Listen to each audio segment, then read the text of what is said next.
नमस्ते. मी प्राध्यापक doctor Abasu Shinde, academic counsellor, IGNOU regional centre Pune या ठिकाणावर आपल्याशी संवाद साधित आहे. आपला विषय अर्थात इंडियन इकॉनॉमिक 2 या अंतर्गत भारतीय अर्थव्यवस्था 2 ब्लॉक 2 कृषी क्षेत्र किंवा त्यालाच ॲग्रिकल्चर सेक्टर हा ब्लॉक 2 आपण पाहत आहोत. अर्थातच कोर्स कोड जो आहे तो BCE 146 असा आहे. यातील युनिट 8 आपण पाहणार आहोत. त्यामध्ये कृषी धोरण किंवा ॲग्रिकल्चर पॉलिसीज या नावाने हा युनिट आहे. अर्थातच इंडियन इकॉनॉमीमध्ये वेगवेगळे युनिट्स 1, 2, 3, 4, 5 अशा पद्धतीने आपण पाहत असताना 4 युनिटच्या मध्ये दुसऱ्या युनिटमधील हा 8वा युनिट असल्याचं आपल्याला दिसून येतो. 2 ब्लॉक त्या अंतर्गत असणारा हा 8वा युनिट आपण पाहत आहोत. ॲग्रिकल्चर सेक्टर किंवा कृषी क्षेत्र किंवा कृषी धोरण आणि त्याच्या संदर्भात असणाऱ्या ॲग्रिकल्चर पॉलिसीज ज्या आहेत त्या अनुषंगाने आपण आज चर्चा करणार आहोत. निश्चितपणे या 8च्या अंतर्गतच जसं की आपण मागच्या 7 नंबरच्या युनिटमध्ये पाहिलं होतं की भांडवल निर्मिती आणि उत्पादन क्षमता किंवा कॅपिटल फॉर्मेशन अँड प्रोडक्टिव्हिटी. जर ॲग्रिकल्चरची प्रोडक्टिव्हिटी चांगली असेल तर त्या अनुषंगाने आजचा आपण 8वा जो पाहतोय युनिट त्याच्यामध्ये ॲग्रिकल्चर पॉलिसीज या निश्चित होऊ शकतात किंवा त्या अनुषंगाने सरकारला काही मदत ही निश्चितपणे मिळू शकते. त्यातील युनिट 8मध्ये किंवा युनिट या 8च्या अनुषंगाने आपण ज्या पॉलिसीज विचारात घेतोय तो म्हणजे कृषी धोरणाची काही उद्दिष्टे. या ऑब्जेक्टिव्ह ऑफ ॲग्रिकल्चर पॉलिसीज ज्या आहेत त्या दिलेल्या आहेत. क्षेत्रीय परिमाण आणि धोरण एकत्रीकरण किंवा sectoral dimensions and policies integration त्याला म्हटलेलं आहे. त्याचबरोबर सबसिडीज ज्या आहेत, इन्स्ट्रुमेंट्स ऑफ ॲग्रिकल्चर पॉलिसीज दर्शवलेले दिसतात. त्याचबरोबर सबसिडीज किंवा ज्या सबसिडीज वेगवेगळ्या सोयीसुविधांचा लाभ त्यातून देता येतो असा भाग. किंमत समर्थन किंवा त्याबरोबर प्राईस सपोर्ट्स जो आहे तो दर्शवलेला आहे. थेट पेमेंट किंवा या अनुषंगाने आपण म्हणूया की डायरेक्ट पेमेंट कशा पद्धतीने मिळू शकतं त्या अनुषंगाने दर्शवलेला भाग दिसतो. त्याचबरोबर प्राईसच्या अनुषंगाने किंवा जसं थेट पेमेंट आपण म्हणतोय त्या पद्धतीनं संस्थात्मक पतमध्ये इन्स्टिट्यूशनल क्रेडिट या अनुषंगाने काही भाग सांगता येईल. त्याचबरोबर पीक विमा किंवा क्रॉप इन्शुरन्स हा दर्शवलेला आहे. पायाभूत सेवामध्ये सार्वजनिक गुंतवणूक जी public investment in infrastructure service जी आहे ती दर्शवलेली दिसून येते. पायाभूत सेवामध्ये सार्वजनिक गुंतवणूक किंवा public investment in infrastructure services जे आहे ते दर्शवले आहे. विनिमय दर आणि व्यापार हस्तक्षेप किंवा exchange rate and trade international intervention आहे ते दर्शवलेलं आहे. त्याचबरोबर गोदामाच्या पावत्या किंवा वाउचर्स रिसिप्ट जे आहेत ती दर्शवलेली. मिनिमम्स किंवा मिनिममच्या अनुषंगाने किंवा त्या अनुषंगाने येणारा भाग. अलीकडील कृषी धोरण सुधारणा किंवा ॲग्रिकल्चर पॉलिसीज ज्या आहेत, ज्या रिसेंट ॲग्रिकल्चर पॉलिसीज रिफॉर्म त्याला म्हटलं जातं. भाडे करार सुधार किंवा टेन्सी रिफॉर्म जे भाडे करार असतात किंवा वेगवेगळे भाडे तत्वावर दिलेली काही लँड आपण म्हणूया त्या अनुषंगाने असणारे काही रिफॉर्म्स त्या आधारावरती घेतलेले निर्णय. बाजार सुधार किंवा मार्केट रिफॉर्म जे आहेत ते दर्शवलेले असतात. शाश्वत शेतीसाठी कृषी अभियान, national missions for sustainable agriculture NMSA चा भाग दर्शवलेला आहे. प्रधानमंत्री फसल विमा योजना त्याच्यामध्ये प्रधानमंत्री फसल विमा योजना PMFBA दर्शवलेली आहे. लहान धारकांचे एकत्रीकरण किंवा स्मॉल होल्डर्स ॲग्रिगेशन त्याच्यातला आलेला भाग आहे तो. त्याचबरोबर सारांश किंवा कन्क्लुजन आपण या युनिटच्या अंतर्गत किंवा पीक धोरण जे आहे, प्राईस पॉलिसी, ॲग्रिकल्चर पॉलिसीज जे आहे त्याचा आपण या टॉपिकच्या अनुषंगाने युनिटच्या अनुषंगाने पाहणार आहोत. सारांश रूपाने आपल्याला थोडक्यात माहिती देखील शेवटच्या स्लाइडमध्ये निश्चितपणे उपलब्ध होईल. यातील सुरुवातीचाच भाग आपण ज्यावेळेला पाहतो की ऑब्जेक्टिव्हच्या च्या अनुषंगाने आपल्याला काय शिकायला मिळेल या युनिटच्या उत्तरार्धात किंवा शेवटपर्यंत? एक ॲग्रिकल्चर पॉलिसीची काही कन्सेप्ट किंवा त्याची काही व्याख्या आहे का, तर ती शिकता येईल. कृषी धोरणाची उद्दिष्टे सांगता येतील का, तर ती सांगता येतील. वेगवेगळी उद्दिष्टे याच्यात निश्चित करण्यात आलेली होती. कृषी क्षेत्राचे क्षेत्रीय परिमाण हे दर्शवलं जातील किंवा प्रकाशात त्या अनुषंगाने दिसून येईल. धोरण एकत्रीकरणाची गरज आहे का, तर ती माहिती होईल. कृषी धोरणाच्या साधनावर चर्चा करता येईल का, तर शेतकऱ्यांसाठी राष्ट्रीय धोरण जी ठळक वैशिष्ट्ये आहेत ती सांगता येतील. भारतातील अलीकडील कृषी धोरण सुधारणांचे पुनरावलोकन जे आहे ते झालेले दिसेल. भारतातील अलीकडील कृषी धोरण किंवा सुधारणांचे पुनरावलोकन हे कशा पद्धतीने किती प्रमाणात असू शकतं ते दर्शवता येईल. कृषी उत्पादकता किंवा किमती आणि जोखीम हे दोन्ही गोष्टी जर पाहिल्या तर हे गंभीर बाबी आहेत. कारण उत्पादकता वाढणं त्याच्याबरोबर प्राईस ही करणं कमी किंवा जास्त असणं आणि जसं उत्पादकता आहे त्याचबरोबर प्राईस जर विचारात घेतली तरच आपल्याला त्याच्यावरचा एक्सपेंडिचर किंवा खर्च जो आहे तो निश्चितपणे दिसून येईल. त्याची जोखीम जी आहे ही गंभीर बाब आहे किंवा त्या अनुषंगाने रिस्क फॅक्टर जो असतो तोही त्या प्रोडक्शनच्या दृष्टीनं, आता ॲग्रिकल्चर सध्याचं जर आपण पाहिलं तर ते निसर्गावरती अवलंबून दिसून येतं आणि सद्यस्थितीला या नैऋत्य पश्चिम वाऱ्यावरती किंवा पावसावरती अवलंबून असणारी शेती आणि आत्ताचं कल्टिवेशनच्या अनुषंगाने मग पॉलीहाऊस असेल, ग्रीन हाऊस असेल किंवा इतर इरिगेशन सिस्टम्स वापरून प्रोडक्शन जे घेतलं जात आहे, मग अगदी टेरिस गार्डनपर्यंत आपण कन्सेप्ट जरी विचारात घेतली तरी या ॲग्रिकल्चर पॉलिसीच्या झालेल्या ध्येय धोरणातले बदल, जसे की आपण ड्रिप इरिगेशनच्या अनुषंगाने आपण म्हणू शकतो वॉटर बॉडीज, जसं वॉटर टँक सबसिडीज ज्या आहेत त्या गव्हर्नमेंटने दिल्या, म्हणजे शेत तलावांसाठीच्या सबसिडीज अनुदानं जी उपलब्ध करून दिली त्या उपलब्ध अनुदानाचा लाभ हा महाराष्ट्र असेल किंवा देशभर असेल वेगवेगळ्या क्षेत्रात घेतलेला आपल्याला किंवा वेगवेगळ्या ॲग्रिकल्चर सेक्टर्सच्या अनुषंगाने दिसून येतं. केंद्र सरकार सध्याही शेतकऱ्यांच्या नावावरती दर 2 महिन्यातून एकदा 2,000ची रक्कम हे प्रोव्हाइड करत असलेले दिसून येतं किंवा 3 महिन्यातून एकदा 2,000 रुपयाची रक्कम, म्हणजे वर्षातून किमान 3 वेळा ही रक्कम जर टाकेल तर 6,000 रुपये 12 महिन्याचे त्या अकाउंट होल्डरच्या नावावरती दिसून येतील. कारण ते कुटुंब चालण्यासाठी मिनिमम सपोर्टिंग काहीतरी असावं म्हणून केंद्र सरकार अशा पद्धतीनं मनी डिस्ट्रीब्युशन आपण म्हणूया. कारण शेवटी हा जनतेचा पैसा एकत्रित आलेला, टॅक्सच्या रूपाने एकत्र आलेला पैसा असेल, मग तो डायरेक्ट टॅक्स असेल, इनडायरेक्ट टॅक्स असेल, त्याच्यातून मिळालेला पैसा हा जनता उपलब्ध करते. त्यावेळेला त्यातून सरकारकडून पुढे जनतेकडे वितरित झालेला असतो आणि सर्वांपर्यंत तो पोहोचवणं, म्हणजे उच्च उत्पन्न गटातील पैसा हा वेगवेगळ्या टॅक्सच्या माध्यमातून असेल, कर रुपयाच्या माध्यमातून असेल, तो काढून घेणं आणि सर्वसामान्यांपर्यंत पोहोचवणं हे सरकारचं प्रमुख कार्य किंवा समतोल पातळी आणण्याचा प्रयत्न करणं हे सरकारचं मुख्य उद्दिष्ट असतं. त्याच वेळेला समान, जसं आपण वेगवेगळ्या पद्धतीने म्हणतो की समान नागरी कायदा असावा, तशा पद्धतीनं गरिबीतून बाहेर निघण्याच्या अनुषंगानं त्या स्थितीला कोणत्या बाबी आहेत त्या पाहणं अपेक्षित ठरेल. किंवा कृषी माल आणि शेतकरी दोघांच्या हिताचे संरक्षण, ग्राहक हा आणखी एक मुद्दा असल्याचं दिसून येतं. किंवा शेती ही बाजाराच्या अधीन असल्याने तंत्रज्ञान आणि हवामानातील धोके या धोक्यापासून शेतकऱ्यांचे संरक्षण होते. एक महत्त्वाचा धोरणात्मक मुद्दा किंवा पुरवठा बाजू आणि मागणी बाजू हे दोन्ही या समस्यांना सामोरे जाण्यासाठी धोरणात्मक साधने ही आवश्यक असतात किंवा त्या अनुषंगाने हे काम करत असल्याचे दिसून येतात. त्याचबरोबर कृषी धोरणाची काही उद्दिष्टे जे आहेत ते कोणते कोणते असू शकतात किंवा कृषी धोरणाची ऑब्जेक्टिव्ह, त्या मार्गदर्शक काही सूचना ज्या आहेत त्या कशा पद्धतीने असू शकतात.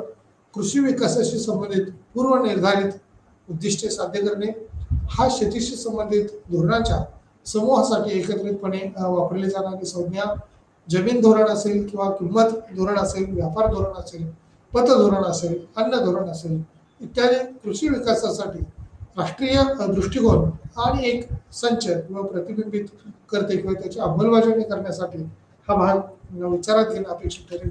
त्याचबरोबर क्षेत्रीय परिमाण आणि धोरण एकत्रीकरण, कृषी क्षेत्र हा एक व्यापक शब्द आहे आणि ज्यामध्ये इतर अनेक संबंधित उपक्षेत्र जे आहेत ती दर्शवली जातात. जमा किंवा त्या अनुषंगाने त्याचे प्रमुख घटक जे आहेत ते विचारात घेतले. पीक पालन किंवा पशुपालन, कुक्कुटपालन, मत्स्यपालन आणि इतर संलग्न क्रियाकलाप किंवा पीक संवर्धन, अन्न आणि गैरखाद्य पिकं किंवा फलोत्पादन, फळे आणि भाज्या किंवा फुलशेती या अनुषंगाने देखील काही भाग हा दर्शवलेला दिसून येतो. शेतकऱ्यांचे उत्पन्न ज्या अनुषंगाने वाढवण्यासाठी आणि कार्यक्षम वापर करण्यासाठी उपलब्ध संसाधने प्रभावीपणे किंवा धोरण दर्शवण्याच्या दृष्टीने देखील असण्याची गरज आहे. या सर्व क्रियाकलापांना एकत्रित करते किंवा पीक क्षेत्रामध्ये धोरणात्मक उपक्रम असू शकतो. या धोरणात्मक उपक्रमामध्येच अन्न पिके असतील, खाद्य पिके असतील, नगदी पिके असतील आणि पारंपरिक पिकांसाठी वेगळे विचार करता भारतातील धोरण हे मुख्यत्वे गहू, धान आणि ऊसावर केंद्रित आहे किंवा प्रामुख्याने गहू असेल, धान असेल, वेगवेगळे कडधान्य आपण म्हणतो. त्याचबरोबर ऊस जे कोऑपरेटिव्ह सेक्टरचा कणा मानला जातो तो कशा पद्धतीने किंवा किती प्रमाणात महत्त्वाचा आहे. कारण कच्चा माल हा ऊस असल्याशिवाय साखर उत्पादन होणार नाही. साखर उत्पादन नाही झालं तर त्यासाठी हजारो रुपयाची किंमत आपण आता स्वीट होम्समधले वेगवेगळे प्रोडक्शन ज्यावेळेला पाहतो त्यावेळेला 500 रुपये, 800 रुपये, 1000 रुपये किलो असणारे सर्वच प्रोडक्शन आपल्याला दिसून येतात. या प्रोडक्शनसाठी हजारो रुपये आपण किंमत ज्यावेळेला द्यायला तयार होतो त्याचा बेस तो म्हणजे ऊस. आणि या ऊसापासून निघणारा मग तयार होणारा गुळ असेल किंवा साखर असेल तो आपल्याला कच्चा माल म्हणून स्वीट होमसाठी वापरला जातो. म्हणजे एकाचा कच्चा माल हा दुसऱ्यासाठी पक्का माल जरी झालेला असला तरी तो कच्चा माल म्हणून वापरला जातो आणि डायरेक्ट त्याचं सेलिंग आपण म्हणूया त्याच्यातला जो काही घटक बदलवतो, परिवर्तित केलेला असतो तो वेगळा घटक असतो.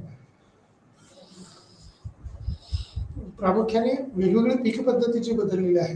त्याच्यामध्ये त्याला डिपेंड कदाचित सरकारची धोरणं असतील, मग ती फलोत्पादनासाठी अनुकूल असतील किंवा पशुधनासाठी अनुकूल असतील. आता सध्या आपण पाहतोय की फ्रुट्स आणि मिल्क ज्यावेळेला आपण बघतो किंवा वेगवेगळ्या पशूंच्या संदर्भातले असणारे त्याच्या कॉम्पिटिशन असतील, मग अगदी घोड्याची रेस आपण म्हणतो, रेस कोर्स ज्यावेळेला आपण उल्लेख करतो, या अनुषंगाने त्याची असणारी प्राइस किंवा इतर काही मार्केट्स असतील त्याच्यामधले फ्रुट्स असतील, जसं फ्लावर्स सुद्धा म्हणता येतील, फुलांचा बाजार सुद्धा म्हणता येईल, जे एक्सपोर्ट करून आपल्याला मोठ्या प्रमाणावर उत्पन्न मिळवता येतं. त्या अनुषंगाने धोरण राबवणं आणि सरकारच्या पॉलिसीज ज्या ग्रीन हाऊससाठी असतील, पॉली हाऊससाठी असतील, ड्रिप इरिगेशनसाठी असतील, वॉटर बॉडीजच्या त्या अनुषंगाने आपण वॉटर टँक म्हटलं जातं की शेत तलावासाठी असतील त्या किती वाढवता येतील या क्षेत्राच्या अनुषंगाने योग्य धोरण किंवा समर्थन मिळवणं त्या अनुषंगाने हा महत्त्वाचा असणारा घटक हा प्रामुख्याने मानला जातो.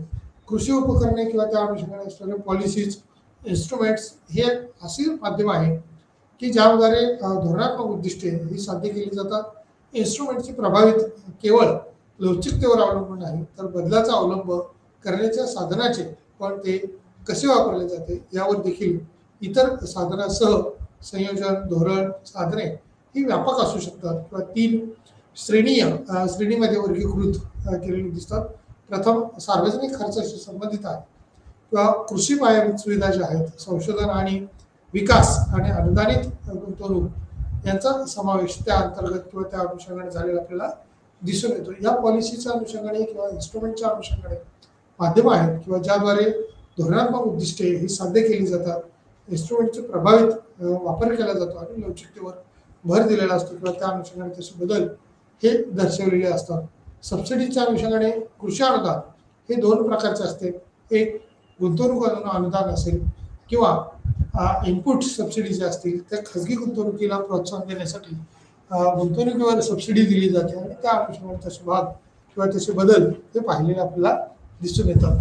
शेतीमध्ये उदाहरणार्थ ठिबक सिंचन असेल, पावसाचे पाणी साठवण असेल किंवा शेतीत गुंतवणूक, मशीन सबसिडीज, खताच्या माध्यमातून इनपुट सबसिडीज दिली जाते आणि सिंचन शेती किंवा शक्ती, बियाणे आणि कीटकनाशके शिवाय व्याज अनुदान आहे. त्याच अनुषंगाने कसे बदलतील ते पाहणं देखील महत्त्वाचं ठरेल. तसेच शेतकऱ्यांना त्यांच्या अल्प मुदतीची पूर्तता करण्यासाठी संस्थात्मक कर्ज दिले जाते आणि या संस्थात्मक म्हणजेच वेगवेगळ्या बँका असतील,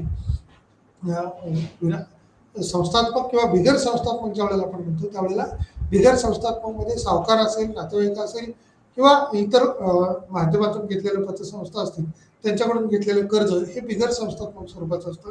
तर संस्थात्मक स्वरूपामध्ये वेगवेगळ्या संस्था, राष्ट्रीयकृत संस्था असतील, पत सोसायटी असतील, त्याचा समावेश त्याच्यामध्ये होतो. यांच्याकडून घेतलेलं कर्ज हे अल्प दराने उपलब्ध करून दिलं जातं. वेगवेगळ्या बँकांना ॲग्रिकल्चर लोनसाठी कंपल्शन केलं जातं आणि त्याच्यामुळं सबसिडीज वितरित करताना, अनुदान वितरित करताना शासनाकडून अशा सबसिडीज वितरित केल्या जातात. शेतीला वित्त पुरवठा करणारी शिखर बँक म्हणून नाबार्डचा उल्लेख केला जातो आणि नाबार्डकडून अशा वित्त पुरवठा करत असताना वेगवेगळ्या माध्यमातून तो फरक निश्चितपणे जाणवतो. शेतीमध्ये उदाहरणार्थ ठिबक सिंचन असेल किंवा पावसाचे पाणी साठवण करणं असेल, शेतीत गुंतवणूक, मशीन सबसिडीज, खतांच्या माध्यमातून इनपुट सबसिडीज ही दिली जाते आणि सिंचन शेती, शक्ती किंवा बियाणे आणि कीटकनाशके शिवाय व्याज, अनुदान इत्यादीचा विचार देखील त्याच्यात केलेला दिसतो. तसेच शेतकऱ्यांना त्याच्या अल्प मुदतीची पूर्तता करण्यासाठी ही संस्थात्मक वित्त पुरवठा उपलब्ध करून दिलेला आपल्याला दिसून येतो. किंमत समर्थन, उत्पादनाची किंमत हा त्यांच्या पुरवठ्याच्या मुख्य निर्धारकापैकी एक आहे. त्यामुळे किंमत समर्थन पीक उत्पादन किंवा उत्पादकता वाढवण्यासाठी प्रोत्साहन म्हणून कार्य करते आणि शेती उत्पन्न किंवा सरकार किमान आधारभूत किंमत MSP हे निश्चित करते आणि शेतकऱ्यांना वाजवी उत्पन्न मिळावे यासाठी कृषी उत्पादनासाठी म्हणजे वाजवी किंवा आपण म्हणूया हवा अपेक्षेप्रमाणे उत्पन्न मिळवण्याच्या दृष्टीनं जशी बाजारभावाची किंमत म्हणजे उत्पादन खर्चापेक्षा जास्त कशी किंमत उपलब्ध करून देता येईल आणि त्या किमतीवर त्याचा बेनिफिट्स कसा मिळू शकेल त्या अनुषंगाने देखील विचारात घेता येईल. म्हणजे शेतकऱ्यांना वाजवी उत्पन्न मिळावे याचा अर्थ काय की किमान त्याचा खर्च भागून त्यांना काही थोड्या प्रमाणात नफा उपलब्ध होईल या अनुषंगाने तेवढी उत्पादन क्षमता वाढवता येईल का ते पाहणं अपेक्षित ठरेल. कृषी उत्पादनासाठी जर बाजार किंमत समर्थित पिकांची किंमत MSP च्या खाली आहे आणि त्याची जबाबदारी किंवा शेतकऱ्याकडून उत्पादन खरेदी करता येऊ शकतं का, तफावत भरपाई करून पीक उत्पादनाची MSP आणि बाजारभाव यांच्यात अवलंबून असते. सरकार शेतकऱ्याचे उत्पन्न वाढवणे हे धोरणाचे उद्दिष्ट असल्यास प्रमाण आउटपुट करते किंवा किमती त्या अनुषंगाने इनपुट किमती आणि एकापेक्षा जास्त असणे ही आवश्यक असलेली बाब ही दिसून येते किंवा तशा अनुषंगाने ते दर्शवलेला भाग हा आपल्याला दिसतो. थेट पेमेंट, थेट देयके हे कृषी उत्पादन राखण्यासाठी एक साधन म्हणून वापरले जाते. पूर्व परिभाषित आउटपुट कोट्यामध्ये काही विकसित देश जसे की EU आणि USA हे धोरण साधन करते ते कार्यप्रदर्शन सक्षम करण्यासाठी दिले जातात. शेतीची बहुकार्यक्षमता किंवा शेतीमध्ये खरं तर वेगवेगळ्या पद्धतीने उत्पादनं घेतली जातात आणि शेतीत असतानाच अनेक घटक उपजत आणि अविनाशी गुणाबद्दल जमीन मालकाला दिला जाणार रेट हा जसं डेव्हिड रिकॉर्डनी डेफिनेशन केली आहे किंवा रिकॉर्डनी ती कन्सेप्ट सांगितली आहे या कन्सेप्टच्या अनुषंगाने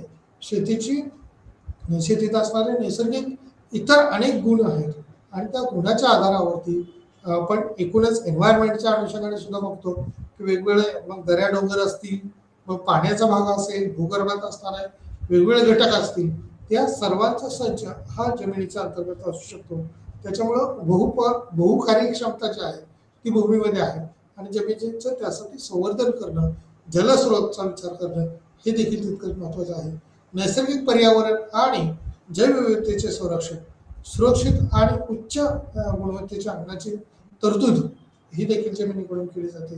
म्हणजे ऊर्जा क्षमता ही सर्वात जास्त जर आपण पाहिलं तर जसं सूर्याची उष्णता किंवा सूर्यापासून पडणारी ऊर्जा ही आपण पृथ्वीवरती पाहतो तशा पद्धतीने भूगर्भातले असणारे वेगवेगळे घटक आहेत. मग एखादा जसं बीजांकुर आपण पाहतो, एखादा बीज जमिनीमध्ये ज्या वेळेला पुरवला जातो, लावला जातो त्यावेळेला त्या जमिनीतल्या ऊर्जेपासून मिळालेल्या घटकांपासून वेगवेगळ्या त्याचं बीजांकुरात रूपांतर होतं, एखादं छोटं रोपटं तयार होतं आणि त्या रोपट्यापासून वटवृक्ष तयार होतो. या वटवृक्षाला जर फळांचं असेल तर फळं येतील, फुलांचं असेल तर फळं येतील, वेलीचं असेल तर वेल तयार होईल. अशा पद्धतीने त्याचं रूपांतर हे झालेलं दिसतं. निश्चितपणे भूगर्भातून मिळणारे जे वेगवेगळे घटक असतात त्या घटकाचा आधार घेऊन किंवा त्याला मिळालेला एक सक्रिय प्रतिसाद आपण म्हणूया तो सूर्यप्रकाशाचाही असेल, वातावरणातल्या इतर घटकांचाही असेल आणि त्याच्यामुळे होणारी प्रॉडक्टिव्हिटी किंवा उत्पादन हे निश्चितपणे फायद्याचं ठरतं. म्हणजे जमिनीचं संवर्धन करणं आणि जलस्रोत जो आहे तो योग्य पद्धतीने विनियोग करणं, वापरणं, मॅनेजमेंट करणं त्याचा जल किंवा जल मॅनेजमेंट आपण किंवा वॉटर मॅनेजमेंट त्याला म्हटलं जातं. पाण्याचं व्यवस्थापन करणं हे गरजेचं असतं. मग नैसर्गिक पर्यावरण आणि जैवविविधतेचे संरक्षण, सुरक्षित आणि उच्च गुणवत्तेच्या अन्नाची तरतूद करणं, ग्रामीण भूदृश्याचे जतन आणि वारसा आणि ग्रामीण भागातील सामाजिक, आर्थिक आणि सांस्कृतिक विकास या सर्व बाबींचा विचार करणं. सर्व या सार्वजनिक वस्तू असल्याने बाजार त्यांना देऊ शकत नाही. म्हणून थेट ही भूमिका ही पार पाडण्यासाठी शेतकऱ्यांना देयके दिली जातात. त्याच देयकेच्या अनुषंगाने देयके म्हणजे वित्तपुरवठा जो आहे तो सरकारच्या मार्फत वेगवेगळ्या बँकांकडून उपलब्ध केला जातो आणि त्यावरून शेतकऱ्यांना भांडवल उपलब्ध होतं. याच भांडवलाच्या आधारावरती वेगवेगळे उत्पादनं शेतकरी हे घेत असतात किंवा उपलब्ध भूगर्भात किंवा भूगर्भाच्या आपण पृष्ठातील भागाचा वापर हा योग्यपणे केला जाऊ शकतो आणि एकूण उत्पादन कसे वाढेल त्या अनुषंगाने मग अगदी नैसर्गिक खतं जसे नॅचरल रिसोर्सेस म्हणतो तशा पद्धतीनं मॅनमेड काही वेळेला केमिकल रिसोर्स सुद्धा आपल्याला उपलब्ध करावे लागतात. त्याच्या रासायनिक घटकांचा सुद्धा त्या ठिकाणी वापर केला जातो आणि उत्पादन वाढवण्याचा प्रयत्न केला जातो. म्हणजे आपल्याला एकूण उत्पादकता जर वाढवायची असेल तर त्यासाठी संस्थात्मक घटक किंवा संस्थात्मक वित्तपुरवठा याची अत्यंत आवश्यकता असते. गैरसंस्थात्मक स्रोताचा देखील शेतकरी मोठ्या प्रमाणावर वापर करत असतात. त्यामुळे शेतकऱ्यांच्या कर्जाच्या गरजा या संस्थात्मक आणि गैरसंस्थात्मक स्रोतांद्वारे पूर्ण केले जातात. गैरसंस्थात्मक स्रोत म्हणजे सावकार, इनपुट डीलर, नागरी नातेवाईक किंवा इत्यादी. संस्थात्मक स्रोत म्हणजे व्यापारी बँका, सहकारी बँका, प्रादेशिक ग्रामीण बँका आणि सहकारी पतसंस्था. संस्थात्मक पत आहे कालावधीच्या आधारावर लहान, मध्यम आणि दीर्घ मुदतीत वर्गीकृत खरेदीसाठी, खेळत्या भांडवलासाठी, पीक कर्ज असतील, अल्पकालीन क्रेडिट दिले जाते. बियाणे, खते आणि कीटकनाशके किंवा कामगार शुल्क पूर्ण करण्यासाठी ते साधारणपणे 1 वर्षापेक्षा कमी कालावधीसाठी मध्यम मुदतीची कर्जे यासाठी दिलेली साधारणपणे 1 वर्षाच्या आतली जर असतील तर ती 5 वर्षाच्या आतली ज्यावेळेला आपण म्हणतो त्यावेळेला ती जसं आपण अल्पभूधारक म्हणत असतो म्हणजे 5 एकरापेक्षा जास्त कमी जर क्षेत्र असेल तर त्याला अल्पभूधारक असं म्हटलं जातं. 5 ते 10 एकर क्षेत्र असेल तर त्याला मध्यम भूधारक म्हटलं जातं आणि 10 एकरपेक्षा मोठे क्षेत्रफळ असेल, जमीन असेल एखाद्याच्या कुटुंबाकडं तर समजा त्याला मोठे भूधारक म्हटलं जातं. तशा पद्धतीने वित्तपुरवठा करताना साधारण 12 ते 15 महिन्यासाठी म्हणजे 15 महिन्याच्या आत 6 महिन्याचा असो किंवा 10 महिन्याचा किंवा 15-12 महिन्याचा त्याला अल्प मुदतीचा वित्तपुरवठा असं म्हटलं जातं. आणि 15 महिने ते 5 वर्षापर्यंतचा जो वित्तपुरवठा असतो त्याला मध्यम स्वरूपाचा वित्तपुरवठा म्हटलं जातं. आणि 5 वर्षापेक्षा जास्त मोठा असेल किंवा 10 वर्षापर्यंतचा कालावधी असेल किंवा 5 पेक्षा जास्त कालावधीचा असतो त्याला दीर्घ मुदतीचा वित्तपुरवठा असं म्हटलं जातं. मग दीर्घ मुदतीचा वित्तपुरवठा हा मोठी कामं करण्यासाठी शेतीत जसं की आपण ट्रॅक्टर खरेदीसाठी म्हणूया, जसं की आपण विहीर खोदण्यासाठी म्हणूया, पाईपलाईनची व्यवस्था करण्याच्या अनुषंगाने म्हणूया, हा दीर्घ मुदतीमध्ये येतो. मध्यम मुदतीचे म्हणजे सर्वसाधारणपणे पाईपलाईन करण्याच्या अनुषंगाने लागणारा वित्तपुरवठा म्हणूया. आणि अल्प मुदतीच्या मध्ये चालूची त्या सिजनेबल वर्क जे आपण म्हणूया पण कामगाराचं वेतन देण्यासाठी असेल, बियाणं खरेदी करण्यासाठी असेल किंवा शेतीतली तात्पुरती मशागत करण्याच्या अनुषंगाने त्याच पिकापुरती जे कार्य केलं जातं. मग सीझनलमध्ये 6 महिन्याचं 6-6 महिन्याचं खरीपाचं असेल किंवा रबीचं असेल ते उत्पादन घेण्याच्या अनुषंगाने लागणारा खर्च जो असतो त्याला अल्प मुदतीचा कर्ज किंवा अल्प मुदतीचा कालावधी असं म्हटलं जातं. जमीन विकासासाठी या गुंतवणुकीची किंवा या खरेदीसाठीची गरज असते. पीक विमा. भारतीय शेतीला 3 प्रकारच्या अपयशांचा सामना करावा लागतो. बाजारातील अपयश, तंत्रज्ञान अपयश आणि हवामान अपयश. या अपयशापासून त्यांचे संरक्षण करण्यासाठी एक प्रभावी पॉलिसीज किंवा साधन म्हणजे पीक विमा मदत करण्याव्यतिरिक्त पीक उत्पादन आणि शेतीचे उत्पन्न स्थिर करणे ते शेतकऱ्यांना प्रोत्साहित करते आणि नवीन शेती तंत्रज्ञानामध्ये गुंतवणूक करणे किंवा त्याच अनुषंगाने जोखमीच्या परंतु अधिक लाभदायक बाबीवर भर देत असल्याचं दिसून येतं. पीक प्रणालीमध्ये अनपेक्षित धक्क्यापासून स्थिरता राखण्यात मदत करत असते आणि पैसे न भरण्याची जोखीम कमी करते. थकीत कर्जाचे कृषी क्षेत्र हे सर्वात जास्त प्रभावी झालेले एक साधन किंवा त्या अनुषंगाने क्षेत्र असल्याचं दिसून येतं. पायाभूत सेवामध्ये सार्वजनिक गुंतवणूक, सिंचन, जमीन सुधारणा, मृद किंवा जलसंधारण या क्षेत्रात राज्य गुंतवणूक, रस्ते, वीज, पाणी आणि कुरण जमीन सुधारणा हे प्रमुख घटक आलेले आपल्याला दिसून येतात. पायाभूत सेवांची या व्यतिरिक्त उत्पादकांना सामान्य सेवा प्रदान केल्या जातात. एक तर विनामूल्य किंवा अनुदानित खर्चावर संशोधन, प्रशिक्षण आणि विस्तार यांचा समावेश झालेला दिसून येतो. तपासणी सेवा आणि कीटक आणि रोग नियंत्रण सेवा या सर्व सेवा ह्या कृषी अर्थव्यवस्थेला चालना देण्यासाठी मदत करतात किंवा त्या अनुषंगाने तशा सर्व असलेले दिसून येतात. विनिमय दर आणि व्यापार हस्तक्षेप, विनिमय दर व्यवस्थापन आणि व्यापार हस्तक्षेप धोरण याचा विचार करता शेतकरी आणि ग्राहक या दोघांच्या हिताचे रक्षण करणारे साधन हा सामान्यतः किंवा देशांतर्गत चलनाचे अवमूल्यन, इतर विदेशी चलनाचा चलनाचा शेतीवर सकारात्मक परिणाम होईल कारण ते कृषी बनवते किंवा शेतीशी संबंधित असणाऱ्या बाबींचा त्याच्यावर प्रकाश पडलेला असतो. निर्यात स्वस्त आणि आयात महाग, ज्यामुळे निर्यात सुधारण्याचा किंवा निर्यातीशी संबंधित असणाऱ्या घटकांचा त्याच्यात विचार केला जातो. स्पर्धात्मकता तथापि त्यांचे प्रभावित लवचिकता जी आहे ती कशा पद्धतीने असू शकते, किती प्रमाणात असू शकते ते निश्चितपणे दिसून येऊ शकतं. देशांतर्गत चलनाच्या मूल्यात बदल करण्यासाठी निर्यात आणि आयात ही विदेशी चलने आणि त्या अनुषंगाने असणारा भाग हा दर्शवलेला आपल्याला दिसून येतो. त्याबरोबर विनिमय दर आणि व्यापार हस्तक्षेप जो आहे तो किती प्रमाणात आहे, कशा पद्धतीने आहे. गोदामाच्या पावत्या, भारत सरकारने गोदाम विकासाची स्थापना केली आहे आणि नियामक प्राधिकरण WDRA गोदाम विकसित आणि नियमन करण्यासाठी जारी करण्यासाठी गोदामाची नोंदणी आणि मान्यता समाविष्ट आहे. निगोसिएबल किंवा वेअरहाऊस पावती जी आहे NWR अनेक शेती बागायती वस्तूसह कमोडिटीसाठी अधिसूचित केली जाते किंवा केलेली आहे. NWR चा उद्देश हे साधन शेतकऱ्यांना संकट थांबवण्यास मदत करते.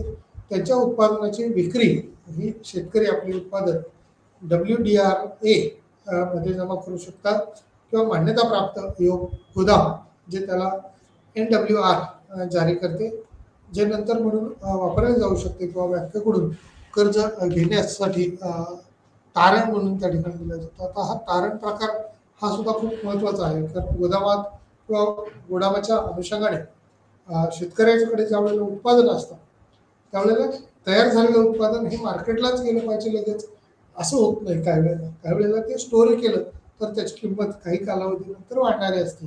आता ही वाढणारी किंमत ही किती कालावधीने वाढेल हे निश्चित नसतं, परंतु एकाच वेळेला जर समजा की करंट सीजन आपण जर पाहिला तर हिवाळ्यामध्ये साधारणपणे फेब्रुवारी मार्चमध्ये गहू उत्पादन मोठ्या प्रमाणावर होतं आणि हे गहू उत्पादन झाल्यानंतर ते गव्हाचं उत्पादन लगेच मार्केटला नेलं जातं आणि मार्केटवरनं खरेदी केलं जाईल असं सांगता येत नाही.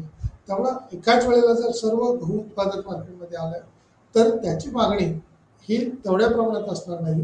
त्यामुळे किमती हे कमी होतील आणि कमी किमतीला मग व्यापारी वर्गाला खरेदी करावं लागेल किंवा ग्राहक वर्गाला खरेदी करावं लागेल. त्यावेळेला ह्या कमी किमतीला तो खरेदी किती करेल यालाही मर्यादा येईल. त्यामुळे सर्वच्या सर्व गहू हा विक्री होईलच असं सांगता येत नाही. तशा वेळेला या गोदामांची किंवा गोडाऊनची संख्या असते म्हणजेच WDRA याच्या सहाय्याने गोदामाच्या सहाय्याने काही वस्तू त्या ठिकाणी संग्रहित केल्या जातात आणि या साठवणुकीतून या मालाची साठवणूक करून वर्षभरामध्ये मग जून जुलै ऑगस्टमध्ये असेल, सप्टेंबर ऑक्टोबरमध्ये असेल किंवा अगदी ऑक्टोबर नोव्हेंबरमध्ये असेल ज्यावेळेला गव्हाची टंचाई जाणवते त्यावेळेला या गव्हाचं वितरण केलं जातं किंवा विक्री केली जाते आणि मग बॅलन्स ठेवण्याचा प्रयत्न सरकार देखील करत असतं. कारण किमती काही वेळेला खूप कमी झालेल्या असतात, त्यावेळेला सरकार अशा गोदामांमध्ये आपला माल साठवून ठेवत असतं, शेतकऱ्यांचा माल खरेदी करतं आणि मोठ्या प्रमाणात साठवणूक करत असतं. परंतु गव्हाच्या बाबतीत जसं झालं तसंच कांद्याच्या बाबतीत होईल असं होत नाही. त्यामुळे कांदा चाळीला अनुदान दिलं तर शेतकरी आपल्याच शेतामध्ये आजूबाजूला बांधावरती मोठ्या प्रमाणावर कांदा साठवण करू शकतो आणि याच साठवणुकीतून पुन्हा योग्य किमतीला किंवा ज्या वेळेला किंमत जास्त मिळेल त्यावेळेला तो माल बाजारपेठेत विक्री करेल आणि विक्रीतून नफा मिळवण्याचा प्रयत्न करेल. त्यामुळे नियमन करण्यासाठी, जारी करण्यासाठी आणि गोदामांची नोंदणी आणि मान्यता त्या अनुषंगाने तशा पद्धतीनं ठेवलेली असते. त्यामुळे गोदाम असणं, गोडाऊन्स असणं हे अनेक वेळेला फायदेशीर ठरतं आणि शेती बागायती वस्तूसह कमोडिटी ज्या आहेत त्या अधिसूची ज्या आहेत त्या विचारात घेतल्या जातात. NWR चा उद्देश हे साधारण किंवा शेतकऱ्यांना संकट थांबवण्यास मदत करते. त्यांच्या उत्पादनाची विक्री शेतकरी आपले उत्पादन WDRA मध्ये जमा करू शकतो. मान्यताप्राप्त किंवा गोदाम म्हणजे त्याला NWR जारी करते, जे नंतर म्हणून वापरले जाऊ शकते किंवा बँकेकडून कर्ज घेण्यासाठी तारण म्हणून देखील ठेवले जातात.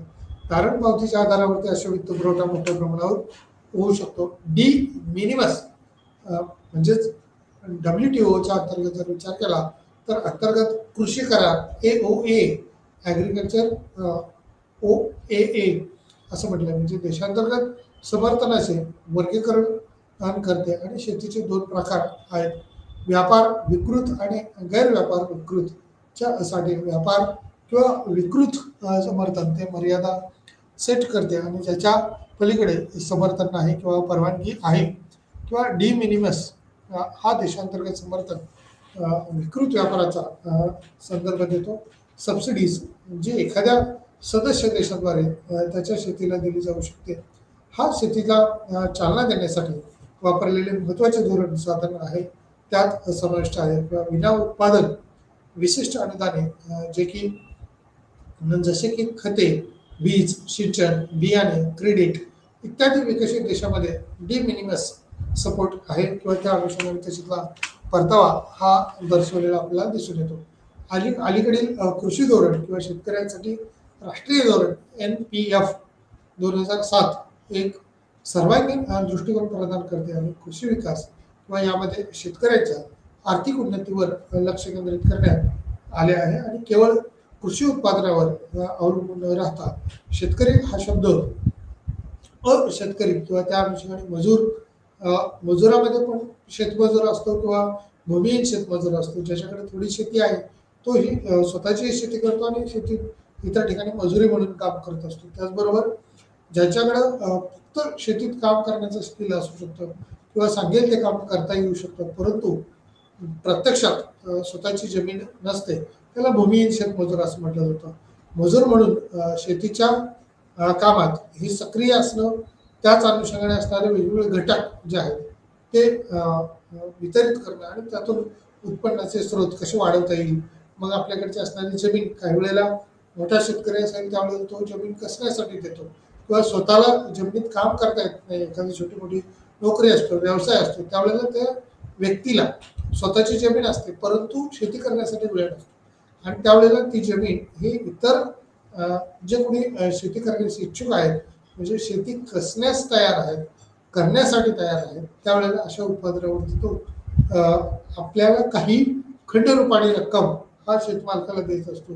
त्यालाच खंड किंवा भूमीचा मोबदला म्हणून दिला जाणारा जो हिस्सा असतो त्याला खंड असं म्हटलं जातं. मग तो धान्याच्या स्वरूपात असेल किंवा जे झालेलं उत्पादन आहे त्याच्या स्वरूपामध्ये असेल किंवा पैशाच्या स्वरूपामध्ये असेल, म्हणजे निर्धारित केलेलं त्या शेतमालकाने किंवा शेतकऱ्याने आणि समोरचा जो कोणी जमीन कसणार आहे त्याने जे ठरवलं त्या अनुषंगाने तो घटक विचारात घेतला जातो.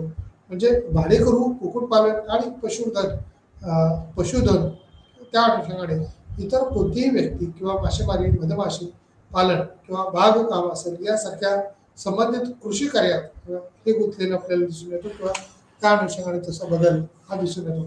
कृषी वनीकरण किंवा रेशीम शेती या अनुषंगाने देखील नॉन कॉर्पोरेट वृक्षारोपण यामध्ये डायरेक्ट शेतीतच उत्पादन घेतलं जातं असं नाही, तर वनाच्या भागामध्ये किंवा वने परिसंस्था जे आपण म्हणतो त्या वनामध्ये असणारी वेगवेगळे घटक, जंगलामधले असणारे वेगवेगळे घटक की त्याच्या सहाय्याने सुद्धा शेती करता येऊ शकते.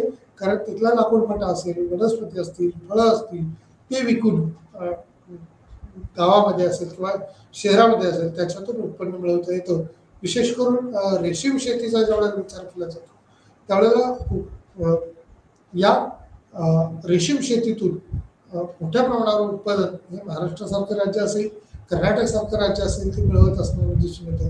हे वेगवेगळ्या प्रकारचे मग तुती रेशीम असतील किंवा टसर रेशीम असतील किंवा एरळी रेशीम असतील, या माध्यमातून त्या कोळीने केलेलं घर आणि त्याच्यापासून तयार धागा निर्मिती, या धाग्यापासून झालेलं वस्त्र निर्मिती इथपर्यंत ज्यावेळेला आपण विचार करतो त्यावेळेला रेशीम शेती ही खूप फायदेशीर असणारी दिसून येते. किंवा शेतकरी तशा पद्धतीनं आपल्या जमिनीमध्ये तुती लागवड करतो आणि तुती झाडाचा पाला हा रेशीम आळीसाठी खाद्य म्हणून वापरला जातो आणि या रेशीम आळीच्या खाद्यापासून पुन्हा कोश निर्मिती होते आणि कोशापासून धागा निर्मिती केली जाते, अशी ही स्ट्रक्चर दिसून येतं. त्यामुळे नॉन कॉर्पोरेट वृक्षारोपण जे आहे ते देखील महत्त्वाचं आहे. म्हणजे कॉर्पोरेट सेक्टरकडून केलं जातं ते वेगळं आणि हे वेगळं किंवा व्यावसायिक दृष्टिकोन ठेवून सुद्धा अशा पद्धतीने रेशीम शेती करणं हे फायदेशीर ठरू शकते. त्यामुळे शेतकऱ्यांची व्याख्या ही विस्तृत ठेवली आहे जेणेकरून कोणताही विभाग जरी विचारात म्हणजे आपण ड्रॉपआउट केला, वगळला जाणार नाही याचा विचार त्या उद्दिष्टांच्या अनुषंगाने केलेला आहे. त्यामुळे सर्वसमावेशक घटकाचा विचार करून ॲग्रिकल्चर प्रोडक्शन हे घेतलं जाऊ शकतं. शेतीतलं उत्पादन घेता येऊ शकतं. मेंढ्या असेल, गायी असेल, घोडा असेल, या वेगवेगळ्या प्राण्यांना पालन पोषण करून त्याच्यातला जशा पद्धतीने आपण सांभाळण्याचा आनंद घेऊ शकतो त्याच्यातून उत्पन्न देखील वाढवण्याचे स्रोत हे निश्चितपणे त्या ॲग्रिकल्चर होल्डर्स किंवा शेतकऱ्याला जमिनीवरती नियंत्रण असणाऱ्या घटकाला ह्या मिळवता येऊ शकतो. त्यामुळं उत्पादन वाढवणं, उत्पादकतेच्या अनुषंगाने विचार करणं हा घटक तितकाच महत्त्वाचा आहे. शेतीसाठी बिगर शेती रोजगाराच्या संधी या उपलब्ध करणं, त्याच संधी उपलब्ध करून देणे आणि तरुणांना आकर्षित करण्यासाठी आणि टिकवून ठेवण्यासाठी उपाययोजना करणं हे अपेक्षित आहे. शेतकऱ्यांसाठी सामाजिक सुरक्षा प्रणाली ही विकसित करणे आणि सुरू करून देणे, जोखीम व्यवस्थापन उपाय प्रदान करणे, जमीन पाण्याचे संरक्षण आणि सुधारणा किंवा जैवविविधता आणि अनुवांशिक संसाधने ही देखील तितकीच महत्त्वाची असल्याचे दिसून येते. योग्य किंमत आणि व्यापार प्रदान करणे त्या अनुषंगाने देखील तितकंच महत्त्वाचं आहे. योग्य किंमत आणि व्यापार प्रदान करणं किंवा त्या अनुषंगाने धोरण यंत्रणा हे राबवणं तितकंच महत्त्वाचं आहे. कृषी सुधारणा करणं किंवा या व्यतिरिक्त शेतीचे पुनर्जीवन करण्यासाठी आणि शेतीची उत्पादकता सुधारण्यासाठी उपाययोजना, नफा आणि उत्पन्न या अनुषंगाने किती भाग विचारात घेता येऊ शकतो ते पाहणं महत्त्वाचं ठरेल. भाडे करार सुधारणा, प्रभावी भाडेकरू किंवा कायद्याच्या अंतर्गत अनुपस्थित भारतातील जमीन भाडेपट्टीची बाजारपेठ आहे किंवा नाही आहे, कार्यक्षम आहे का, जमीन भाडेपट्टीची बाजारपेठ आहे का, या अनुषंगाने देखील विचार करणं अपेक्षित आहे. अकार्यक्षम आणि विकृत भाडेकरार ही सुधारणा किंवा सामायिक पिकांना प्रोत्साहन देऊ शकते आणि कंत्राटी शेती ती कशा पद्धतीने किंवा किती प्रमाणात असू शकते त्या अनुषंगाने देखील विचारात घेतलेले आहे. एक सुरक्षित भाडेकरू किंवा भाडेकरू शेतकऱ्याला बनवण्यासाठी प्रोत्साहित करते. जमीन मालकाच्या मनातील असुरक्षितता काढून टाकून शेती गुंतवणूक किंवा जमीन लीज मार्केट विकसित करण्यास ही मदत करत असते. किंवा हक समितीचा अहवाल हा 2017 मध्ये प्रकाशित झाला.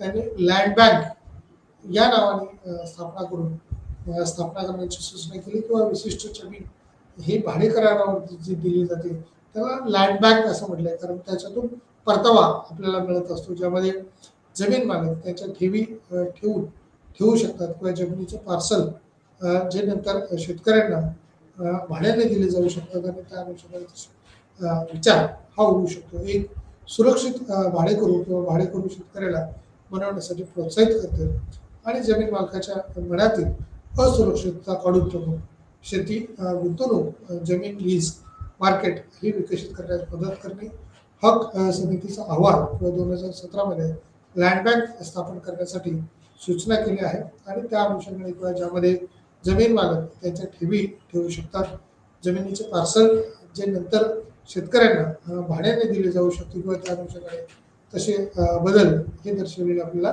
दिसून येतात. राज्य सरकारांनी त्यांच्यामध्ये सुधारणा करणे आवश्यक आहे. संबंधित AMPC कायदे त्यांना या कायद्याशी सुसंगत बनवण्यासाठी कायदा यावर लक्ष केंद्रित करते. कृषी उत्पादनाच्या थेट विपणनाला प्रोत्साहन, राज्यामध्ये कृषी व्यापाराचा मुक्त प्रवाह, व्यापार कार्यात पारदर्शकता वाढवणे आणि किंमत सेटलमेंट द्वारे इलेक्ट्रॉनिक आणि इतर नाविन्यपूर्ण तंत्रज्ञान या अनुषंगाने देखील काही बदल हे सुचवणे किंवा त्या अनुषंगाने परिवर्तित करणं हे अपेक्षित ठरेल. स्पर्धात्मक विपणन किंवा कृषी प्रक्रिया यासाठी अनेक माध्यमांचा प्रचार आणि कृषी निर्यात या धोरणाच्या अनुषंगाने देखील बदल करता येऊ शकतात. बाजार आणि विपणनाच्या विकासासाठी गुंतवणुकीला प्रोत्साहन दिलेलं आपल्याला दिसून येतं. निश्चितपणे पायाभूत सुविधा किंवा त्या अनुषंगाने उपलब्ध बाबी याच्यावर प्रकाश हा निश्चितपणे टाकला जातो. एक मिनिट. शेतकऱ्यांचे एकत्रीकरण करून पुरवठा साखळी ही मध्यस्थ किंवा त्या अनुषंगाने प्रोसेसर हे निर्यातदार मोठ्या प्रमाणात किरकोळ विक्रेते आणि ग्राहक या अनुषंगाने दर्शवली जाते. त्याचबरोबर खाजगी सेटअप किंवा ऑपरेटिंग करण्यासाठी अनुकूल वातावरण तयार करणं हे देखील महत्त्वाचं असतं. घाऊक मार्केट ॲड जर बघितलं आपण तर होलसेल करणे याच्यावरती खूप अवलंबून असतं. कारण आजूबाजूच्या एरियामध्ये म्हणजे शहरामध्ये असेल किंवा मोठ्या एखाद्या गावामध्ये असेल, तालुक्याच्या ठिकाणावर असेल, जिल्ह्याच्या ठिकाणावरती असेल, मोठं कृषी उत्पन्न बाजार समिती जर असेल, मार्केट यार्ड जर असतील मोठ्या प्रमाणावरती, तर शेतकऱ्यांना आपला माल त्या ठिकाणी नेऊन विकता येणं हे शक्य होत असतं आणि त्या ठिकाणावरून मोठ्या प्रमाणावर व्यापारी असतील किंवा मोठे शेतकरी असतील ते एकत्र येऊन आपला माल आणखी मोठ्या शहरामध्ये किंवा इतर राज्यामध्ये पाठवू शकतो. किंबहुना तो परदेशात सुद्धा मोठ्या मार्केटला मोठ्या प्रमाणावर माल पाठवू शकतो. त्यामुळे निश्चितपणे एक्सपोर्ट माल झाल्यामुळं अदर स्टेटमध्ये देशांतर्गत बाजारपेठ असेल किंवा आंतरराष्ट्रीय पातळीवरची बाजारपेठ असेल तर ॲग्रिकल्चर गुड्स ज्या ज्या वेळेला सप्लाय होतील त्या वेळेला मोठ्या प्रमाणावरचं उत्पन्न हे शेतकऱ्यांना मिळणार आहे आणि निर्यातून तसं तर पाहिलं तर देशाचंही उत्पन्न वाढायला मदत होणार आहे आणि देशाला परकीय चलन हे निश्चितपणे मिळतं. आणि कोणत्याही देशाला परकीय चलन जेवढे, परकीय गंगाजळी जेवढी वाढेल तेवढा आयात निर्यातीतून आपल्याला मिळणारा जो बेनिफिट्स आहे तो आयात करता वेळी तेवढाच आपल्याला करावा लागत नाही. त्यामुळे परकीय गंगाजळी वाढवणं हे प्रत्येक देशाचं हे मुख्य उद्दिष्ट असू शकतं आणि ते शेतीकडून पूर्ण व्हायला जायला मदत होऊ शकते. त्यामुळं जसं सेवा क्षेत्राचा विकास होतो, उद्योग क्षेत्राचा विकास होतो, तशा पद्धतीनं शेती क्षेत्राचा सुद्धा भारतातला जर विचार केला तर निश्चितपणे वाढ झालेली आहे किंवा विकास झालेला आहे आणि तो तुलनात्मकरित्या आपण जर पाहिलं तर GDP मधला शेअर कमी झालेला आहे. परंतु इतर देशाची तुलना केली तर आजही इतर देशाच्या तुलनेत प्रत्येक पटीने जास्त हा ॲग्रिकल्चर GDP जो आहे आपला शेअर ऑफ ॲग्रिकल्चरचा जो आहे तो मोठ्या प्रमाणावर आहे. त्यामुळे शेतकरी आणि प्रोसेसरचा जो विचार केला तर तो मोठ्या प्रमाणावर आहे. माध्यमातून कृषी उत्पन्न उत्पादनासाठी राष्ट्रीय बाजारपेठेला प्रोत्साहन देणे असेल, आंतरराज्य व्यापार असेल, परवान्यांची तरतूद आणि प्रतवारीची स्थापना असेल, माननीकरण असेल आणि गुणवत्ता प्रमाणात सुविधा असतील या वाढवणं हे तितकंच महत्त्वाचं आहे. त्यामुळे शाश्वत शेतीसाठी राष्ट्रीय अभियान NMSA या अनुषंगाने हे राष्ट्रीय कृषी योजनेअंतर्गत सुरू करण्यात आलेलं आहे. 8 मोहिमांपैकी एक आहे आणि हवामान बदल किंवा त्या अनुषंगाने असणारी स्थिती ही देखील त्यामध्ये दर्शवलेली दिसून येते. त्यामुळे या बदलावर शेती अधिक उत्पादकता किंवा त्या अनुषंगाने असणारे शाश्वत बनवण्याचे उद्दिष्ट आहे किंवा शाश्वत शेतीचे उद्दिष्ट त्या अनुषंगाने आपल्याला प्रामुख्याने दिसून येतं. त्यामुळे पावसावर आधारित क्षेत्र किंवा RAD च्या अनुषंगाने असणारे क्षेत्र ते किती प्रमाणात आहे, शेतातील पाणी व्यवस्थापन OFWM ती किती किंवा कोणत्या पद्धतीनं राबवता येऊ शकतो ते देखील महत्त्वाचं आहे. त्यामुळे मृदा आरोग्य व्यवस्थापन SHM आणि हवामान बदल आणि शाश्वत शेती हे देखील देखरेखच्या अनुषंगाने मॉडेलिंग आणि नेटवर्किंगच्या अनुषंगाने तो भाग येऊ शकतो. त्यामुळे सस्टेनेबल चा जो विषय आहे NSAच्या अनुषंगाने जो आहे तो शाश्वत शेतीसाठी राष्ट्रीय अभियान जे सुरू केलेलं आहे ते राष्ट्रीय कृती योजनेअंतर्गत सुरू करण्यात आलेलं आहे आणि 8 मोहिमापैकी एक यातला बदल आहे. त्याच अनुषंगाने हवामान बदलावर शेती अधिक उत्पादक किंवा शाश्वत बनवण्याचे उद्दिष्ट असल्याचं दिसून येतं. शाश्वत शेतीचे उद्दिष्ट ते अधिक असल्याचं आहे आणि पावसावर आधारित क्षेत्र हे विकास किंवा RAD हे दर्शवलेले दिसून येतं. शेतातील पाणी व्यवस्थापन किंवा OFWM म्हणजे मृदा आरोग्य व्यवस्थापन, SHM आणि हवामान बदल आणि शाश्वत शेती हे देखील देखरेख मॉडेलिंगच्या अंतर्गत चाललेलं दिसून येतं. त्यामुळे एकूणच शेतीचं उत्पादन कशा पद्धतीने वाढू शकतं त्या अनुषंगाने वेगवेगळ्या ध्येयधोरण आहेत, वेगवेगळ्या योजना आहेत आणि त्यातीलच ही एक महत्त्वाची अत्यंत प्रभावी असणारी योजना आहे. त्यामध्ये प्रधानमंत्री फसल विमा योजना PMFBY म्हणजेच कृषी विमा हे शेतकऱ्यांना सुरक्षित ठेवण्याचे साधन मानले जाते. हवामान बदलामुळे होणाऱ्या अत्यंत आणि अवकाळी बदलाच्या प्रभावापासून यांच्या अनुषंगाने यासाठी भारत सरकारने सर्वसमावेशक पीक विमा सुरू केला आहे. त्याचबरोबर प्रधानमंत्री फसल विमा योजना PMFBY म्हणजे प्रधानमंत्री फसल विमा योजनेअंतर्गत वेगवेगळ्या घटकांचा त्याच्यात समावेश केलेला आहे.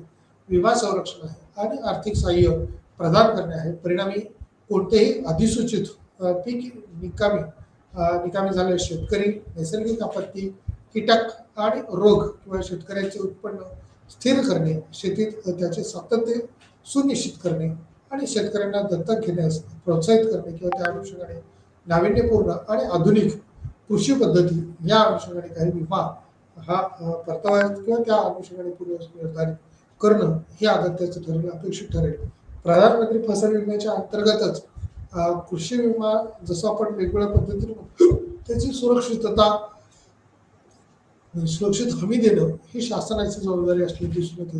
त्यामुळे वेगवेगळ्या बँका या धोरणातून अनेक घटकांची राबवणी किंवा अंमलबजावणी करत असल्याची दिसून येते. त्यामुळे अवकाळी बदलाच्या प्रभावापासून त्या अनुषंगाने कसे बदल करता येतील भारत सरकारने सर्वसमावेशक पीक विमा सुरू केला आहे आणि त्यात प्रधानमंत्री फसल विमा योजना या अनुषंगाने देखील PMFBY म्हणून ओळखली जाणारी योजना त्यांचे मुख्य उद्दिष्ट आहेत किंवा विमा संरक्षण आणि आर्थिक सहाय्य किंवा प्रदान करणे.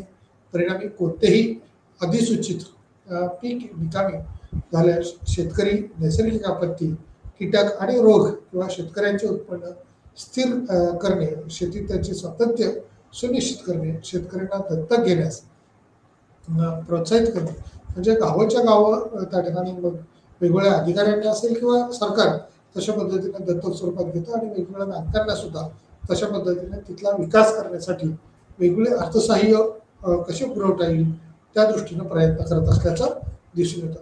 लहान धारकांचे एकत्रीकरण किंवा लहान आणि किरकोळ होल्डिंग्स विचारात घेता ऑपरेशनलपैकी सुमारे 86% ते आहेत किंवा भारतात होल्डिंग्स त्यांना आर्थिकदृष्ट्या हे सक्षम बनवणे हे आहे आणि त्याचबरोबर मोठे आव्हान आहे किंवा आव्हानांचा सामना करण्याचा एक मार्ग म्हणजेच या होल्डिंग्सचे किंवा योग्य संस्थात्मक व्यवस्थापन असेल. या संदर्भात शेतकऱ्यांची जाहिरात उत्पादक संस्था FPOS या अनुषंगाने देखील तो भाग महत्त्वाचा ठरेल.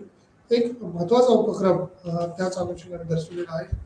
FPO ही मदत करतात आणि कृषी मूल्य किंवा शृंखलेत लघुधारकांचे एकत्रीकरण आणि एकत्रीकरणाच्या अनुषंगाने गुंतवणूक, तंत्रज्ञान, इनपुट याचा देखील त्याच्यात समावेश हा झालेला दिसतो. त्यांच्या सुधारित प्रवेशाची खात्री ही देखील विचारात घेतली जाते.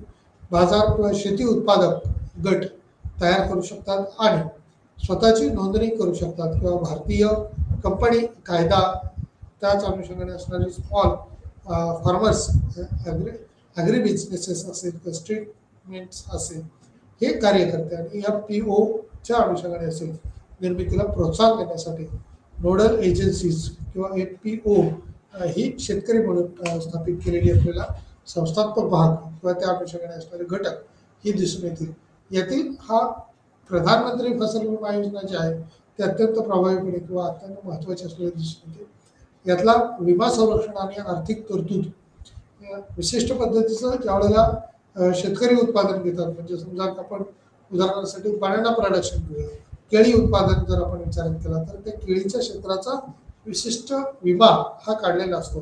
म्हणजे साधारणपणे 1 एकराचा विमा किती काढता येईल, तर साधारण आपण म्हणूया की 20,000 रुपये काढता येईल. या 20,000 रुपयातून त्या शेतीचं 1 एकरात किती उत्पादन निघेल हा एक अंदाज शेतकऱ्याला असतो आणि त्यातून त्याची भरपाई हा 20च्या समजा 2 पट असेल किंवा 5 पट असेल, पण 1 लाख रुपये त्या शेतकऱ्याला त्याचा मोबदला म्हणून त्या ठिकाणी रिस्क फॅक्टर म्हणून हा त्या बँकांकडून असेल किंवा विमा योजनेकडून असेल, तर अशा योजना हे सरकार दरबारी राबवल्या जातात आणि नाममात्र रक्कम ही त्या ठिकाणी जमा केली जाते, परंतु त्यातून मिळणारा परतावा हा कित्येक पटीनं जास्त असू शकतो. ज्या वेळेला रिस्क येईल त्याच वेळेला याची भरपाई मिळते, इतर वेळेला कोणत्याही पद्धतीची भरपाई मिळत नाही. ज्या वेळेला आपण अवकाळी पाऊस आपण म्हणतो किंवा आता पाऊसच नाही पडला तर त्याला कोरडा दुष्काळ असं म्हटलं जातं, तो डिक्लेअर करताना सुद्धा सरकार काही नियम निकष हे निश्चितपणे लावत असतात.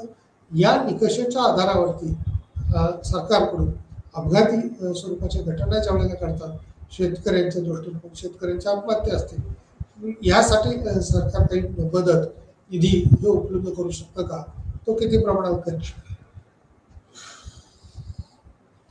शासकीय पातळीवरती काही निधी उपलब्ध होऊ शकतो का, तो प्रधानमंत्री फसल विमा योजनेच्या अनुषंगाने असेल, म्हणून तो किती प्रमाणात असेल त्याचा भाग विचारात येतो. या विमा संरक्षण आणि आर्थिक सहाय्य प्रदान करणे, परिणामी कोणतेही अधिसूचित पीक निकामी झाल्यास शेतकरी नैसर्गिक आपत्ती, कीटक आणि रोग किंवा शेतकऱ्यांचे उत्पन्न स्थिर करणे, शेतीत त्याचे सातत्य सुनिश्चित करणे आणि शेतकऱ्यांना दत्तक घेण्यास किंवा दत्तक योजना वेगवेगळ्या पद्धतीने राबवणं, या अनुषंगाने देखील सरकार हे शेतकऱ्यांसाठी वेगवेगळ्या योजना किंवा स्कीम्स ह्या राबवताना आपल्याला दिसून येतात. मग कृषी विम्याची योजना जशा पद्धतीने बनानासाठी आहे तशा पद्धतीने ग्रेपसाठी आहे. द्राक्षेचं जर उत्पादन आपण पाहिलं भारतामध्ये, विशेष करून महाराष्ट्रातल्या नाशिकमध्ये जर पाहिलं तर मोठ्या प्रमाणात द्राक्ष उत्पादन दिसतं. ऑरेंजच्या संत्र्याचं उत्पादन म्हटलं तर महाराष्ट्रातील नागपूर परिसरामध्ये जे आहे ते मोठ्या प्रमाणात संत्र्याचं उत्पादन झालेलं दिसतं आणि या संत्री उत्पादनातून मिळणारा नफा हा शेतकऱ्यांना मोठ्या प्रमाणावर असतो. त्यामुळे अशा पिकांसाठी द्राक्षीमध्ये जर विशिष्ट वेळेला आपण पाहतो की अवकाळी पाऊस पडला तर मोठ्या प्रमाणावर नुकसान होतं आणि याच द्राक्षेतून हानिकारक घटक हे जमिनीवर परिसरामध्ये पसरलेले दिसतात. अवकाळी पाऊस किंवा गारपीट आपण म्हणतो की इतर वेळेला म्हणजे अपेक्षित नसताना थंडीच्या दिवसामध्ये पाऊस पडतो, याच्यामुळं काय होईल, थंडीच्या दिवसातली असणारी पिकं जी आहेत ते नष्ट होतील किंवा त्याच्यामुळं तयार झालेलं उत्पादन हे हातातोंडाशी आलेलं उत्पादन शेतकऱ्याला आपला काढणी मळणी तो कापणी किंवा विक्री करता येत नाही आणि ते फेकून द्यावं लागतं. त्यावेळेला या विमा सुरक्षिततेतून निश्चितपणे फायदा होतो. त्यामुळे विमा संरक्षण आणि आर्थिक सहाय्य प्रदान करणे असेल, परिणामी कोणतेही अधिसूचित पीक हे निकामी झाल्यास शेतकरी नैसर्गिक आपत्ती किंवा कीटकांच्या बद्दल बोलता येईल, त्याच्यात वेगवेगळ्या प्रकारच्या टोळधाडी असतात. मग अचानक आलेल्या कीटकांचा उपद्रव वाढल्यामुळं पिकांचं त्या ठिकाणी मोठ्या प्रमाणात नुकसान होतं आणि याच नुकसानीतून सावरण्याच्या दृष्टीनं वेगवेगळे विमा किंवा योजना ह्या राबवलेल्या असतात. शेतकऱ्यांना दत्तक घेण्यास त्या अनुषंगाने प्रोत्साहित करा किंवा नाविन्यपूर्ण आणि आधुनिक कृषी पद्धती किंवा त्या अनुषंगाने तसे बदल हे दर्शवलेले आपल्याला दिसून येतील. लहान धारकांचे एकत्रीकरण किंवा लहान आणि किरकोळ होल्डिंग्स हे एकूण ऑपरेशनलपैकी सुमारे 86% आहेत किंवा भारतात होल्डिंग्स त्यांना आर्थिकदृष्ट्या सक्षम बनवणं हे तितकंच महत्त्वाचं आहे.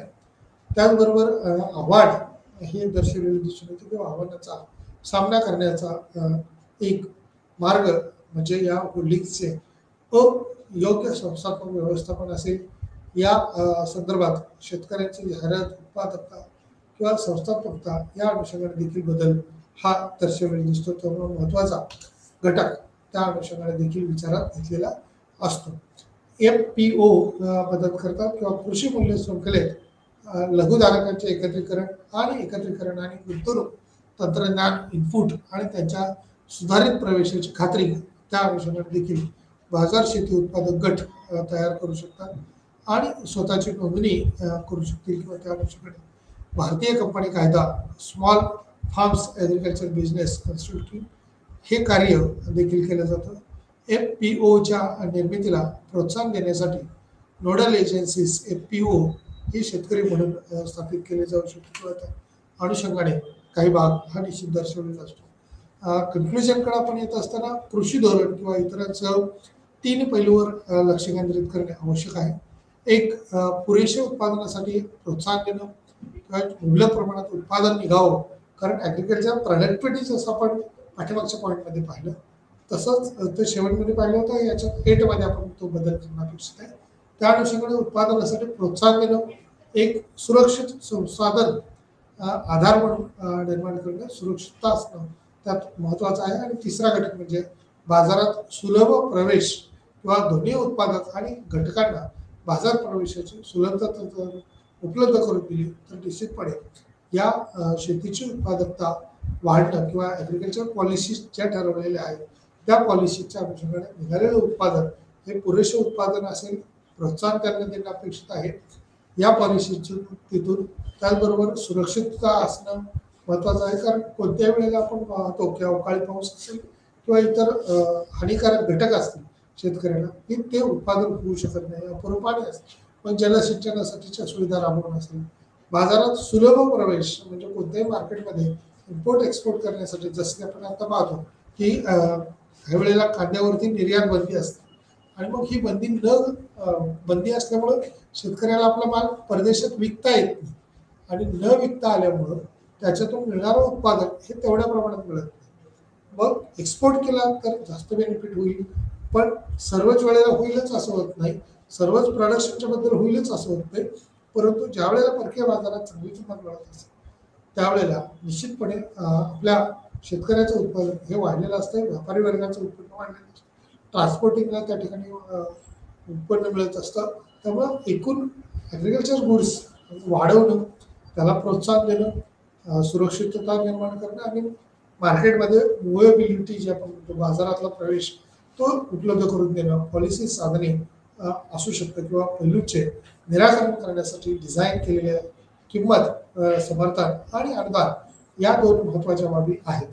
विविध पिकांच्या उत्पादनास प्रोत्साहन देण्यासाठी वापरलेली साधने यांचा वापर करून ही साधने सांगितलेली उद्दिष्टे जसे की पीक विविधीकरण असू शकतात, साध्य केलेले असू शकतात. एक सुरक्षित संसाधन आहे, आधार जसे की सुरक्षित जमीन, सिंचन आणि इतर संसाधने शेतीच्या विकासासाठी महत्त्वपूर्ण आहेत. दोन्हीसाठी प्रवेश, उत्पादन आणि घटक बाजार तितकेच महत्त्वाचा भाग असल्याचा अनुभव येतो. याच अनुषंगानं इतर काही घटकांचा आपण ज्यावेळेला विचार करतो त्यावेळेला सोयीसुविधांमध्ये जसं वित्त पुरवठ्यावर आपण बोललो की भांडवल पुरवठा मोठ्या प्रमाणात व्हावा, भांडवल पुरवठ्याबरोबरच इरिगेशन सिस्टीमच्या संदर्भातल्या असणाऱ्या पॉलिसीज ह्या चांगल्या असणं अपेक्षित आहे. त्या किती प्रभावीपणे वापरता येतील, अंमलबजावणी करता येईल यावरती त्याचं यश अवलंबून असल्याचं आपल्याला निश्चितपणे दिसून येतं.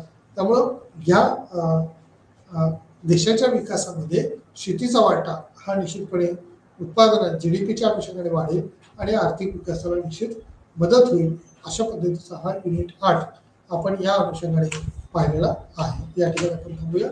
Thank you so much. धन्यवाद.